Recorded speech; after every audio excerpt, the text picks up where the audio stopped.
I was looking for a way to fix the issue with the alignment of my teeth. I had looked other places, but now I'm like self-conscious, so I did want to go to a dentist, but I got brave and went.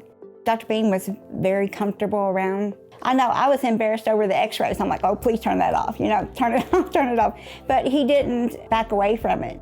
Growing up, it was migraines, it was neck pains, it was, all kinds of issues. And I lived with that. I just learned how to smile with my mouth shut.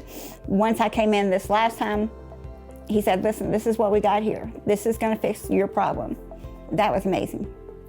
Because I know people are asking me, well, aren't you gonna be happy when you get your smile back? And I told my husband last night, I said, but I never had one. It's scary, but at the same time, I don't know, it's like a miracle to me, because I never had that. They are amazing. I can't say enough about each and every one that works here. They're great.